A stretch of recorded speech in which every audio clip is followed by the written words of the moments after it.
தினகரன் சுற்றுப்பயணம், முரசொலி பவள விழா போன்றவற்றால் வருகின்ற ஆகஸ்ட் மாதத்தில் தமிழக அரசியல் களத்தில் பரபரப்பிற்கு பஞ்சம் இருக்காது என்று கூறுகிறார் எமது செய்தியாளர் ராஜன்.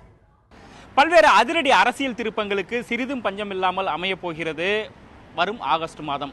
முதலில் டிடிவி தினகரனுடைய முடிவு. அதிமுக அம்மா அணியின் துணை பொதுச் செயலாளர் டிடிவி தினகரன் 2 அணிகளும் இணைய வேண்டும் என்பதற்காக தாம் கட்சி பணியில் இருந்து ஒதுங்கி இருப்பதாக தெரிவித்தார். அதன் பிறகு இரட்டை இலை சின்னத்திற்கு பணம் கொடுக்க முற்பட்டதாக தொடரப்பட்ட வழக்கில் அவர் கைது செய்யப்பட்டு தீகார் சிறையில் இருந்தார். அதன் பிறகு ஜாமீனில் வெளியே வந்த பின்பு அதிமுக பொதுச் செயலாளர் சசிகலாவை சந்தித்துவிட்டு செய்தியாளர்களை சந்தித்தார். அதில் ஓபிஎஸ் அணியும் தற்போது கூடிய அதிமுக அம்மா அணியும் இணைய வேண்டும் என்ற காரணத்தினால் தாம் கட்சி பணியிலிருந்து ஒதுங்கி இருந்ததாகவும், ஆனால் இதுவரை இணையவில்லை, எனவே அவர்களுக்கு மேலும் 60 நாட்கள் தாம் அதாவது நேரம் கொடுப்பதாகவும் 60 நாட்கள் கழித்து தன்னுடைய முடிவை அறிவிப்பதாகவும் தெரிவித்திருந்தார். இந்த சூழலில் அவர் தெரிவித்திருந்த அந்த 60 நாட்களுக்கான கெடு என்பது வரும் 4ஆம் தேதியோடு முடிவடைகிறது. 5ஆம் தேதி அவர் முக்கியமான ஒரு முடிவை எடுப்பார் என்று எதிர்பார்க்கப்படுகிறது. 5ஆம் தேதி டிடிவி தினகரன் எடுக்கக்கூடிய முடிவு ஒரு பெரிய மாற்றத்தையும் அல்லது அதிமுகவில் ஒரு புதிய திருப்பத்தையும் ஏற்படுத்தலாம் என எதிர்பார்க்கப்படுகிறது.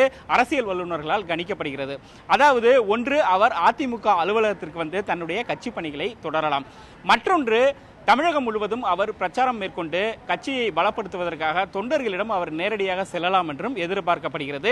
இவையெல்லாம் அதிமுகவில் இருந்து சொல்லப்படக்கூடிய தகவல்கள். அப்படி இருக்கும் பொழுது டிடிவி தினகரனுடைய அடுத்த முடிவு என்பது அதிமுகவில் ஒரு பெரிய மாற்றத்தை ஏற்படுத்தலாம். 3ஆக பிரிந்து கிடக்கக்கூடிய அதிமுகவில் ஒரு புதிய மாற்றம் ஏற்படும் என்று எதிர்பார்க்கப்படுகிறது.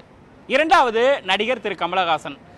கடந்த சில நாட்களாக ஆளும் கட்சிக்கும் மற்றும் தற்போதைய அரசிற்கும் எதிராக பல்வேறு கருத்துக்களை மற்றும் விமர்சனங்களை நடிகர் கமலஹாசன் வைத்து வருகிறார். இந்த சூழ்நிலையில் திமுகவினுடைய அதிகாரப்பூர்வ நாளேடான முரசொலியின் பவள விழா நிகழ்ச்சியில் அவர் பங்கேற்கிறார். அதற்காக அதாவது பவள விழாவினுடைய அழைப்புதலிலேயே அவருடைய பெயர் போடப்பட்டுள்ளது. இந்த சூழலில் அவர் மேடையில் உரையாற்றலாம் என்று எதிர்பார்க்கப்படுகிறது. அதே விழாவில் நடிகர் ரஜினிகாந்தும் கலந்து கொள்கிறார்.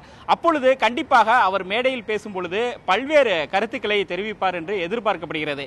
ஏனென்றால் கடந்த சில நாட்களாகவே அரசிற்கு எதிராகவும் மற்றும் பல்வேறு விமர்சனங்களை நடிகர் கமலஹாசன் வைத்திருக்கிறார். அந்த சூழ்நிலையில் திமுக மேடையில் அவர் பேசக்கூடிய கருத்து ஒரு பெரிய அளவில் சலசலப்பை ஏற்படுத்தும் என எதிர்பார்க்கப்படுகிறது. அரசியலிலும் ஒரு புதிய கேள்விகளை எழுப்பதற்கான வாய்ப்புகள் இருப்பதாக அரசியல் நோக்கர்கள் கருதுகின்றனர். அதாவது, அதிமுகவுக்கு எதிராக கருத்துக்களை தெரிவித்து வரும் கமலஹாசன் திமுக மேடையில் உரையாற்றப் போகிறார், திமுக விழாவில் உரையாற்றப் போகிறார்.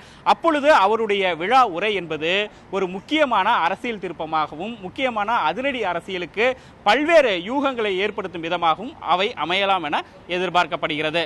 3வது, ஆர்கே நகர் இடைத்தேர்தல். இந்த இடைத்தேர்தல் கடந்த ஏப்ரல் 10ஆம் தேதி நிறுத்தப்பட்டது தேர்தல் ஆணையத்தால். காரணம், வாக்காளர்களுக்கு பணம் கொடுக்கப்பட்டதாக எழுந்த புகார் எதிரொலி.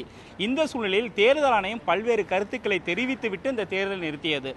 ஆர்கே நகர் இடைத்தேர்தல் பணப்பட்டுவாடா தொடர்பாக தற்போது நிறுத்தப்படுவதாகவும், மீண்டும் அங்கு தேர்தல் நடத்துவதற்கு ஏற்ற ஒரு சூழல் உருவாகும் பட்சத்தில் அது எவ்வளவு காலம் வேண்டுமானாலும் நீடிக்கலாம், அங்கு சூழல் சுமூகமான ஒரு சூழல் ஏற்படும் சூழலில் மட்டுமே தேர்தல் நடத்த முடியும் என்று தேர்தல் ஆணையம் அறிவித்துவிட்டது. இந்த சூழ்நிலையில் அங்கும் தேர்தல் நடத்தப்படலாம். அதற்கான, ஏனென்றால் கிட்டத்தட்ட 4-5 மாதங்கள் ஆகிவிட்டன ஆர்கே நகர் இடைத்தேர்தல் நிறுத்தப்பட்டு. அப்படி இருக்கும் பொழுது தற்பொழுது இங்கு தமிழக தலைமை தேர்தல் அதிகாரி இந்த தேர்தலை நடத்துவதற்கு பல்வேறு ஏற்பாடுகளும் மற்றும் அதற்கான பல்வேறு விளக்கங்களை தேர்தல் ஆணையத்திற்கு கொடுத்திருப்பதாகவும் கூறப்படுகிறது. இந்த சூழ்நிலையில் ஆர்கே நகர் இடைத்தேர்தல் இந்த மாதம் அறிவிக்கப்படலாம் என்ற ஒரு கருத்தும் ஒரு யூகமும் தற்போது நிலவி வருகிறது. இப்படி அதிரடி அரசியல் மாற்றங்களுக்கும் அரசியல் திருப்பங்களுக்கும் சிறிதும் பஞ்சம் இல்லாமல் தான் இந்த ஆகஸ்ட் மாதம் அமையப் போகிறது.